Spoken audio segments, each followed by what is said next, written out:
ready to go!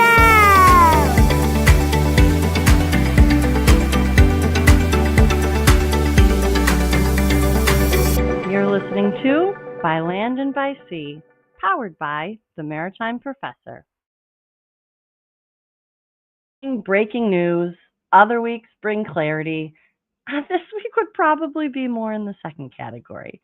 Well, look, we didn't get many headlines this week that really rewrote the rules of ocean shipping. There's a lot of things kind of brewing and percolating out there, that is for sure. I was in DC this week. There's a lot going on. But we did get some signals, perhaps, about where this industry is heading. Market structure, leadership at critical gateways, and who may soon be setting the rules at key federal maritime agencies. And when you put those signals together, they do tell a pretty important story. I'm not able to share everything out of DC, but I do have some pretty interesting things I'd like to share. Hi, welcome back to By Land and by Sea, an attorney breaking down the week in supply chain, presented by the Maritime Professor, me. I'm Lauren Began, founder of the Maritime Professor, former FMC International Affairs attorney, and founder of Skull Strategies. By Land and by Sea is your go-to resource for navigating the regulatory side of global ocean shipping. And me? Well, I'm your favorite maritime attorney. As always, this podcast is for educational purposes only and is not legal advice. There is no attorney-client privilege created by this podcast, and if you need an attorney, contact an attorney. So let's get into it because, as you know, ocean shipping moves the world. All right, well, this week I wanted to start with a topic. It's not new this week. We really haven't covered it much, but it continues to hang over kind of the ocean shipping, liner shipping market. And it's about this ongoing discussion around ZIM and potential ownership changes. So look, I'm not here to chase rumors. I don't want to do that. I just like to break down what I'm hearing. I always say I'm not trying to make the news. I'm just trying to explain the news, perhaps. I want to use ZIM as perhaps a teaching moment because I think that it highlights something that often gets misunderstood in ocean shipping. And it really is the difference between carrier consolidation and carrier alliances, ocean carrier buying and selling of companies, and ocean carrier alliances. Now, I know COVID congestion, ocean alliances, and global ocean alliances, they sometimes got a bad rap. They were often blamed for these higher rates or reduced choice, but look, that's not really true. That's not really how it functions in practice. And that's why I wanted to use this as an opportunity to kind of explain some of that. Now, when one carrier buys another carrier, that's a permanent structural change, right? For the most part. Ownership changes arguably reduce the number of independent competitors in the market. Fewer companies setting prices, designing networks, and competing for cargo, right? That's where we start to get that market concentration. If you've listened to my episodes where Sal Mercagliano is on here, we often talk about that, where ocean carrier alliances, these vessel sharing agreements, are better suited to give better routing, better availability. They maintain that competition. But if you have the reverse, if you have companies either not in this necessarily situation, but if you have companies like Hanjin going bankrupt, that creates market concentration, right? Now, alliances are different. It's not market concentration necessarily. Alliances do not merge the companies. Each carrier remains independent. They still set their own rates, right? In ocean alliances, they still set their own rates. They still negotiate their own contracts. They still compete for the same customers. These global ocean alliances are operational tools. They allow carriers to share vessel space. They're operational. They coordinate sailing schedules and critically use equipment more efficiently. I've often said, look, we used to have it where we had these giant vessels that were going out, and maybe they were 3 or 4 of them all on the same route, half full. But because of global ocean alliances and because of vessel sharing agreements, now they don't have to be half full. They can all kind of pile into one vessel, and then those other 2 vessels that were also half full doing the same route can go off and do other ports and terminals, so that now you have more routes, other routes that you can go to. This efficiency can actually benefit shippers, right? Alliances, they can mean more routing options, like I just explained, access to better or more direct routes, maybe smaller ports, maybe closer to warehouses that you need, and sometimes better rates because the ships are being filled more efficiently. Look, the easiest way to kind of think about this is in aviation. I often use this example. I've talked about it many times on here before. Look, let's say you want to fly Boston to Denver, and you have your options of different aviation carriers that you could take. If you take Southwest, you might have to stop in Kansas City first. Not because you want to, you aren't going to Kansas City, you're just trying to get to Denver. But because perhaps that's how their network or their route was built. That's on the route. Look, if you fly Delta, you can often go direct places because you might not even realize it. You book through Delta, that might be operated by Eagle Air, Regional Air, or some other airline or some other regional company, but it doesn't matter. You book through Delta, and that's all you know, and that's really all you care about. Your interface is Delta. That's where the points are. Who you booked with. That's the relationship you care about. That's the example for ocean shipping. That's what we're doing with these global ocean alliances. They are vessel sharing the same way these are aircraft sharing. Now, there are some differences, right? That's domestic example versus an international example with global ocean alliances. But that's kind of, I wanted to distill down to that basic level, right? Alliances allow carriers to share ships so that they can offer better networks without eliminating the competition between companies. And that's why during COVID congestion, we still saw the FMC saying, look, there is competition out there. The rates were going up because a 40-foot box is still a 40-foot box. And everybody was buying large things, right? We were all buying couches. We were all buying rugs. We were all buying all these things to stay in our house.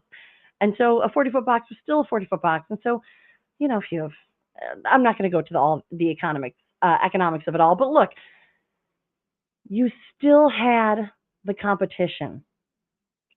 A sale of a company is different, right? A sale of a company means one company potentially disappears as an independent competitor, right? And that's why regulators, shippers, and ports pay far more attention, potentially, to ownership changes than to vessel sharing agreements.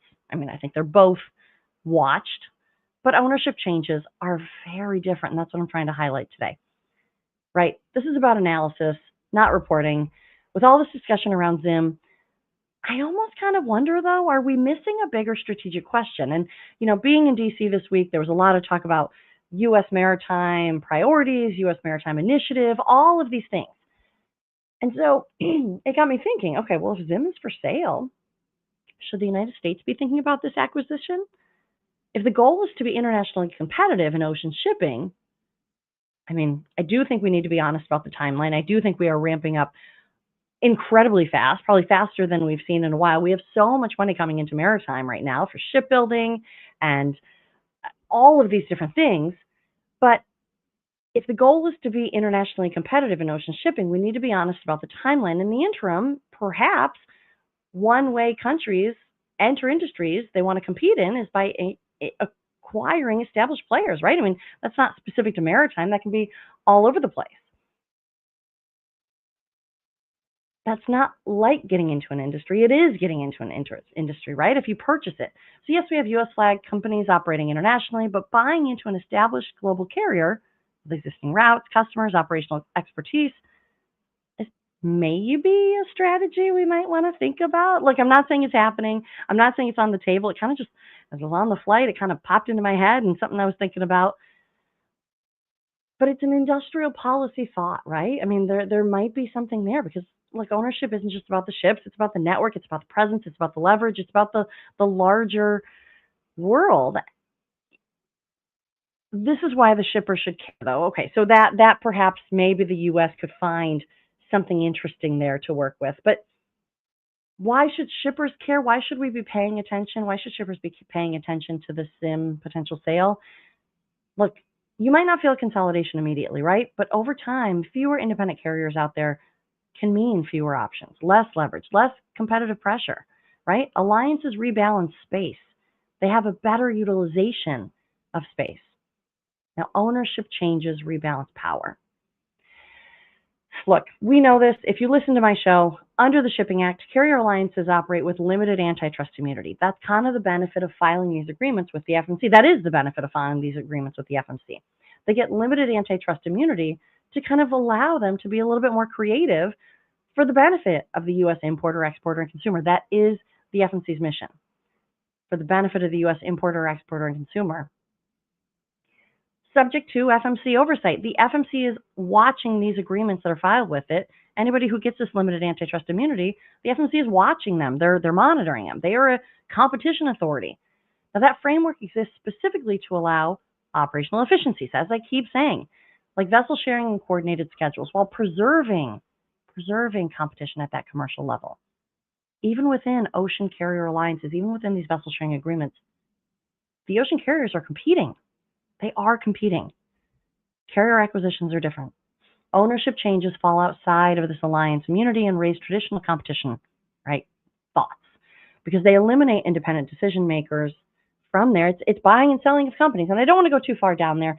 My point really is, and I don't want to say, buying and selling of carriers is not a good thing or companies is not a good thing. I'm not assessing judgment to it. I just wanted to point out the difference because oftentimes ocean carrier alliances, global ocean alliances are often kind of critiqued as though they were mergers, but they're not. They are vessel sharing, equipment sharing, operational agreements. The competition is still there. But when companies go in and out, up and down, bankrupt like Hanjin, that's where it changes the whole market. It changes the whole network. And that's why the FMC and competition authorities all over really treat mergers and acquisitions different than these vessel sharing agreements. Look, even when both affect capacity and service patterns. But I wanted to highlight that difference. I wanted to bring it up because what we're seeing now, buying and selling of ocean carriers, it's fine, but also I wanted to take the heat off of global ocean alliances because those really are supposed to be providing better routes, better services, better options for the shippers. And that's why the FMC, through limited antitrust immunity and the Shipping Act, that's part of the benefit there. So I just wanted to highlight that as ZIM and it continues to be in the trade press. Like I said, there's a lot going on there. I don't want to get into all of the details of what's going on, but those are the differences, right? That's the difference between buying and selling of a company versus vessel sharing agreements. All right, let's slide over to the Senate now. This week, the Senate continued procedural work related to the nominations of Laura DiBella and Bob Harvey for the Federal Maritime Commission and Steve Carmel for the Maritime Administration. I don't want to spend a lot of time in the weeds here because, look, cloture vote, Senate procedure, it can get very technical, very fast. And as you know, I'm a global ocean shipping and maritime law expert. And I'm like more of a congressional enthusiast than a procedural junkie there. So I don't want to get it wrong, but I do want to bring it up because here's the takeaway. There's still some procedural housekeeping happening here, right? We're trying to get the final confirmation, and we are oh so close. I mean, I think we might even be there, but I don't want to get ahead of, like I said, I don't make the news, I don't break the news, I just react to the news. We are oh so close. Look, these nominees, I think that they've cleared committee. They've been substantially vetted. They had their hearing. It's just timing. It's not qualifications at this point. It's just timing. And look, leadership at FMC and MARAD matters. The momentum is there, and we are oh so close. So I'm so hopeful. I'm so hopeful that this gets done in the next week, in the next few days, in the next few hours, and that we get leadership in place in these maritime areas because maritime remains one of the most important topics that we as a nation can be talking about. I mean, I'm partial, right? I'm partial to the maritime conversation, but it really is so important, and we got to get the leadership there. I want to head back to what the conversation we had last week and a little bit more. News had just broke that Dr. Noel Hacegaba was officially elevated. Now this week, he's officially announced as the next CEO of the Port of Long Beach, effective January 1. Following the retirement of Mario Cordero, who we had a conversation with last week, right? We sat down with Mario Cordero for a wide-ranging personal conversation on this podcast. Mario and I worked together years ago at the Federal Maritime Commission, and that episode, to me, really reflects on his leadership, his career, and what his tenure at Long Beach has meant for the industry, and was just a really special interview as well. It was just so nice to catch up with him anyways, but then to kind of walk through, it was almost as if we were catching up and we just happened to have record on, so that we got to walk through our experiences together at the FMC and a few different stories that Mario had through the years. If you haven't listened yet, go back and give it a listen. It's not a policy briefing. It's not even really, it's a leadership story. It's just kind of a conversation, but also what I wanted to bring back around today is, look, Dr. Hacegabba's appointment is so exciting. And it also signals continuity at a critical time, right? As ports are navigating infrastructure investment, environmental mandates, and rising performance expectations, it's great to see that the Port of Long Beach, hired from within, Dr. Noel Hacegaba has been the COO for quite some time. I am so encouraged and so happy and so excited for him to be in that role. I think he's going to do wonderful things at the Port of Long Beach. So, look, this wasn't a long conversation today, but I wanted to hop on and let you know a few of the things that I was just kind of chewing on myself, right? Look, leadership matters. Governance timing matters. Understanding how ownership alliances, port leadership, and federal oversight interact especially matters. It's no longer optional. It's strategic literacy. And I keep saying this, but if you know the rules, you make better decisions. But look, that's why you have me, right? That's why you have the Maritime Professor. Look, if you like this episode, be sure to follow, subscribe, and leave a review. Want to go deeper on these topics or bring this kind of insight to your team? Visit themaritimeprofessor.com to explore corporate trainings, tailored briefings, and on-demand webinars, all designed to make complex maritime regulations practical and easy to understand. I think you know this, but I actually started this whole education side because I had motor carriers and truckers following me on Twitter asking me, could I explain some topics? And here we go. We have a full company based on that, themaritimeprofessor.com. That's what we're here for. We want to help provide explanations through the podcast, through the corporate trainings, through the tailored briefings. And if you want, just webinars to help onboard your new employees or just make sure that you're filling in gaps of knowledge. But if your organization needs help navigating the legal or strategic side of ocean shipping, head over to Squall Strategies. That's where I provide those consulting services, regulatory guidance, and policy support. As always, this podcast is for educational purposes only and should not be considered legal advice. If you need an attorney, contact an attorney. But until next time, thanks for joining us here. I'm Lauren Beegan, the Maritime Professor, and you just listen to By Land and By Sea. See you next time.